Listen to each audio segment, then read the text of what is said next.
നമസ്കാരം, ഞാൻ ബിജു വിക്രമൻ തിരുമേനി. നമ്മൾ 4ാമത്തെ ക്ലാസ് തുടങ്ങുകയാണ്. ഇന്നലെ പഞ്ചതത്വങ്ങളെക്കുറിച്ചാണ് നമ്മൾ സംസാരിച്ചുകൊണ്ടിരുന്നത്. പഞ്ചതത്വങ്ങൾ ആകാശം, ഭൂമി, വായു, ജലം, അഗ്നി എന്നിങ്ങനെ 5 തത്വങ്ങൾ, ശരീരം സൃഷ്ടിക്കപ്പെട്ടിട്ടുള്ള 5 തത്വങ്ങൾ. ആ തത്വങ്ങളെ കുറിച്ചാണ് നമ്മൾ ഇന്നലെ പറഞ്ഞത്. അപ്പോൾ ഇത് ഓരോ മനുഷ്യനും മനസ്സിലാക്കി ആ പഞ്ചതത്വങ്ങൾ കൊണ്ട് വേണം നമ്മളെ തന്നെ മനസ്സിലാക്കാൻ, പൂജ ചെയ്യുമ്പോൾ ഓരോ ശരീരവും പഞ്ചതത്വങ്ങളാൽ നിർമ്മിച്ചിരിക്കുന്നവയാണ് എന്ന് പറഞ്ഞു. അത് 5 തത്വങ്ങളെ നമുക്ക് ശിവസ്വരൂപത്തിൽ ശിവഭഗവാന്റെ കൈലാസം അത് ഭൂമി തത്വമാകുന്നു. ശിവഭഗവാന്റെ ജഡ കവർദ്ധം, അതിൽ നിന്ന് ഒഴുകുന്ന ഗംഗ അത് ജലതത്വവുമാകുന്നു. ശിവഭഗവാന്റെ 3ാം കണ്ണ് അത് അഗ്നിതത്വവും, ശിവഭഗവാന്റെ ജഡയുടെ അടിയിലുള്ള മൂർധാവ് വായു തത്വവും, ബാക്ക്ഗ്രൗണ്ടിലുള്ള അതിനെ ആകാശതത്വവും എന്ന് പറയുന്നു. ഇപ്രകാരം പഞ്ചതത്വങ്ങൾ അറിഞ്ഞ് ഒരുവൻ പൂജ ചെയ്താലും ഒരുവൻ നമസ്കരിച്ചാലും അവിടെ പാപസംഹാരവും ധർമാർത്ഥ കാമമോക്ഷം ലഭിക്കും എന്നുമാണ് സങ്കല്പം, അല്ലെങ്കിൽ തന്ത്രശാസ്ത്രത്തിന്റെ സങ്കല്പം എന്ന് പറയാം. അപ്പോൾ നമ്മൾ എന്താണ് പഞ്ചതത്വങ്ങൾ എന്താണെന്നുള്ളതും ആരെ പൂജിക്കണം, ഈശ്വരൻ ആരാണ്, ദൈവം ആരാണ്, എങ്ങനെ പ്രാർത്ഥിക്കണമെന്നും പറഞ്ഞു തരുന്നതാണ് തന്ത്രശാസ്ത്രം. അപ്പൊ ആ തന്ത്രശാസ്ത്രം അനുസരിച്ച് വേണം നമ്മൾ പൂജകൾ ചെയ്യാനും പ്രാർത്ഥിക്കാനും. അറിവില്ലാത്തവനെ ഒരു കാര്യത്തിലും കൂട്ടരുത്. അപ്പോൾ അത് മനസ്സിലാക്കുക. അറിവുണ്ട് എന്ന് നടിച്ച് ഒരു പൂജകളും ചെയ്യാൻ പാടില്ല, അറിവുണ്ട് എന്ന് നടിച്ച് പ്രാർത്ഥിക്കാനും പാടില്ല. വൈഷ്ണവ്യം, ശാക്തേയം, ഗാണപത്യം, സൗര്യം എന്നിങ്ങനെ പലവിധ തന്ത്രശാസ്ത്രങ്ങൾ പ്രതിപാദിക്കുന്നുണ്ട്. അപ്പോൾ ഇത് തന്ത്രശാസ്ത്രം ഒരു ശാസ്ത്രശാഖയല്ല, പ്രത്യേകം അനേകം ശാസ്ത്രങ്ങളുടെ ഒരു നിധിയാണ്. അപ്പോൾ ആ നിധി മന്ത്രങ്ങൾ, പൂജാവിധികൾ, ക്ഷേത്ര നിർമ്മിതി, ബിംബം പ്രതിഷ്ഠ, ശ്രീവേലി, കലശപൂജ എന്നിങ്ങനെ ഒരുപാട് അനവധി കാര്യങ്ങൾ സംബന്ധിക്കുന്നതാണ് ഈ തന്ത്രശാസ്ത്രം എന്ന് പറയുന്നത്. അനേകം തന്ത്രശാസ്ത്രങ്ങൾ ഇന്നല്ല നിലവിലുണ്ട്. അപ്പം ശാസ്ത്രങ്ങളിലെ അടിസ്ഥാനപ്പെടുത്തിയാണ് നമ്മൾ ഒരു ക്ഷേത്രം നിർമ്മിതി അല്ലെങ്കിൽ പൂജകൾ നിർമ്മിച്ചിട്ടുള്ളത്. അപ്പൊ നമ്മൾ ആദ്യം പറഞ്ഞു ആഗമങ്ങളിൽ നിന്നും ആണ് തന്ത്രശാസ്ത്രം ഉടലെടുത്തത്. അപ്പൊ അതിനകത്തെ ആഗമങ്ങളെ ഒരുപാടുമായിട്ട് തരംതിരിച്ചിരിക്കുന്നു. അതിൽ നിന്നും അപ്പൊ തന്ത്രശാസ്ത്രങ്ങളിൽ ഉണ്ടായതാണ് പൂജാവിധികൾ. അപ്പൊ പൂജാവിധികളിൽ ക്ഷേത്ര നിർമ്മിതി ഒരു വലിയ ഘടകമാണ്. ക്ഷേത്രങ്ങൾ എങ്ങനെ ഉണ്ടായി എന്നുള്ളതൊക്കെ വലിയൊരു ഘടകമാണ്. അപ്പൊ എങ്ങനെ ക്ഷേത്രം, ചുമ്മാ അതൊരു ക്ഷേത്രം എവിടെയെങ്കിലും കൊണ്ടുവച്ചാൽ അവിടെ ഈശ്വരൻ കുടികൊള്ളും. അപ്പൊ അതിനൊരു വൃത്തിയായ സ്ഥലം വേണം, അതിനൊരു കണക്ക് വേണം. അപ്പൊ ഒരുപാട് സംഭവങ്ങള്, ഒരുപാട് വിഷയങ്ങൾ ഇതിനകത്തുണ്ട്. അപ്പൊ ഇതൊന്നും നമുക്ക് അറിവില്ല.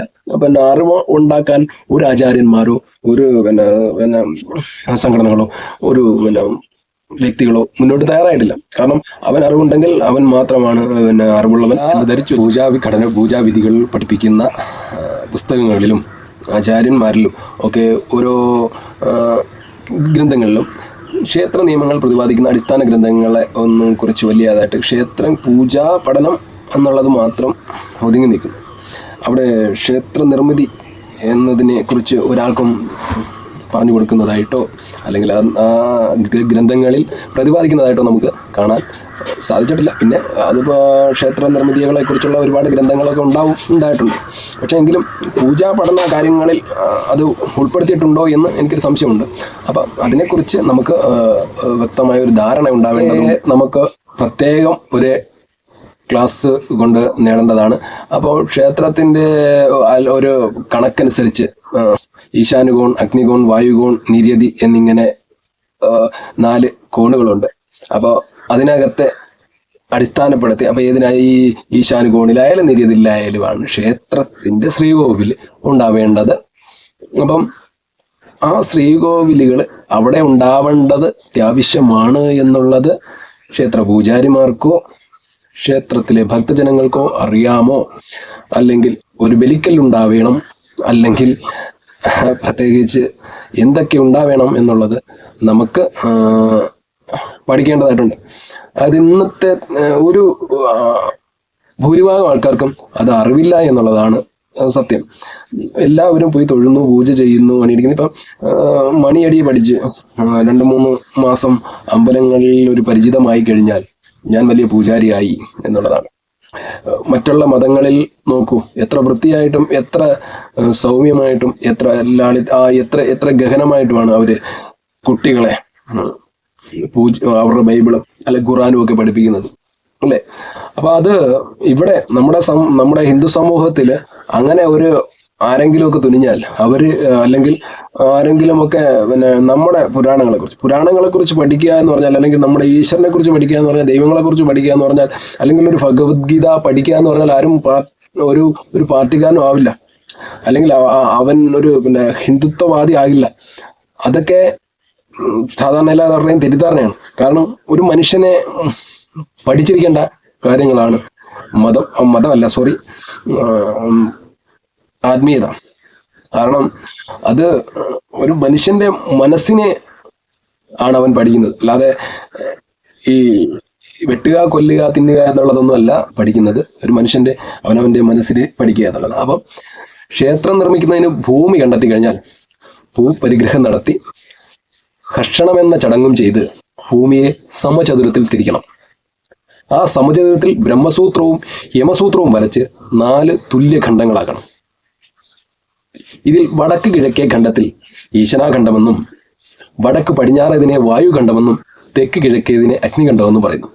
ഇതിൽ നിര്യതി, ഈശാനൻ എന്നീ ഖണ്ഡങ്ങളിൽ ക്ഷേത്രത്തിന്റെ ശ്രീകോവിൽ നിർമ്മിക്കാവുന്നതാണ്. മനസ്സിലായില്ലേ? അപ്പൊ നമ്മളെ ഒരു ക്ഷേത്രത്തിനെ നിർമ്മിക്കുന്നതിന് മുമ്പ് 4 കോണായിട്ട് ഈശാനെന്നും നിര്യതിയെന്നും വായുവെന്നും അഗ്നിയെന്നും 4 കോണ് തിരിക്കണം.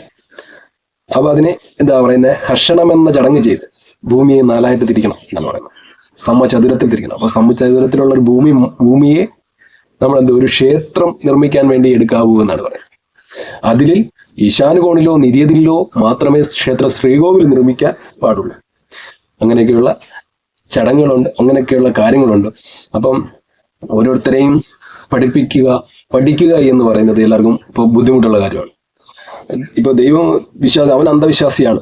ദൈവവിശ്വാസി ഒരിക്കലും അന്ധവിശ്വാസിയല്ല, അന്ധവിശ്വാസി ഒരിക്കലും ദൈവവിശ്വാസി ആവില്ല. മനസ്സിലായില്ലേ? അപ്പം ദൈവവിശ്വാസി യഥാർത്ഥ ദൈവവിശ്വാസിയായിരിക്കും, അന്ധവിശ്വാസി യഥാർത്ഥ അന്ധവിശ്വാസിയായിരിക്കും. യുക്തിവാദികളിൽ തെറ്റിദ്ധാരണകൾ ഉളവാക്കുന്നത്, യുക്തിവാദികളെ ഉണ്ടാക്കിയെടുക്കുന്നത് അന്ധവിശ്വാസികളാണ് അല്ലെ. അന്ധവിശ്വാസങ്ങൾ കൂടുമ്പോഴാണ് യുക്തിവാദങ്ങൾ ഉണ്ടാകുന്നത്. വിശ്വാസം കൂടുമ്പോൾ ഒരിക്കലും യുക്തിവാദം ഉണ്ടാകുന്നില്ല. യുക്തിക്കനുസൃതമായിട്ട് ഈശ്വരനെ ചിന്തിക്കുമ്പോൾ അവിടെ യുക്തിവാദം എന്ന് പറഞ്ഞാൽ യുക്തിവാദികളെന്ന് പറഞ്ഞ് കല്ലിനെ പൂജിക്കുന്ന എന്തിനാണെന്ന് ചോദിച്ചുകൊണ്ട് നടക്കുന്ന ആ മനുഷ്യരെ വെറുപ്പോട് മാത്രമേ കാണാൻ പറ്റൂ. അവർക്കൊന്നും അറിയത്തില്ല. കാരണം അവര് ചിന്തിക്കുന്നത് എന്താണ്, പ്രവർത്തിക്കുന്നത് എന്താണ്, നടക്കുന്നത് എന്താണ്. നമ്മൾ കല്ലിനെ പൂജിക്കുന്നു എന്ന് പുച്ഛിച്ച് സംസാരിക്കുമ്പോൾ ആ പുച്ഛം അവർക്ക് അവരോട് തന്നെയാണ് അവർ ചെയ്യുന്നത് എന്നുള്ള കാര്യം അവർ മറന്നു പോകുന്നു. അത് ഒരിക്കലും യുക്തിവാദികളോടും ഈ ഈശ്വരനെ വിശ്വാസമില്ലാത്തവരോടും ദൈവമില്ല എന്ന് പറയുന്നവരോട് ഒരു കാര്യം, നിങ്ങളാണ് ഏറ്റവും വലിയ അന്ധവിശ്വാസി. മനസ്സിലായില്ലേ? നിങ്ങളുടെ ചിന്തയാണ് ശരിയെന്ന് ചിന്തിച്ച് നടക്കുന്ന നിങ്ങൾ മാത്രമാണ് യഥാർത്ഥ അന്ധവിശ്വാസം. പിന്നെ ഈ ദൈവം കൊട്ടക്കണക്കിന് തലയിൽ ചുമന്നുകൊണ്ട് തരും, ഞാനിങ്ങനെ പോയി പ്രാർത്ഥിച്ചാൽ മതി എന്ന് പറഞ്ഞ് ചിന്തിച്ച് നടക്കുന്നവരും, ശത്രു സംഹാരം ചെയ്യാൻ ക്ഷേത്രത്തിൽ വരുന്നവരും അന്ധവിശ്വാസികളാണ്. കൂടോത്രം ചെയ്യാൻ ക്ഷേത്രത്തിൽ വരുന്നവരും അന്ധവിശ്വാസികളാണ്.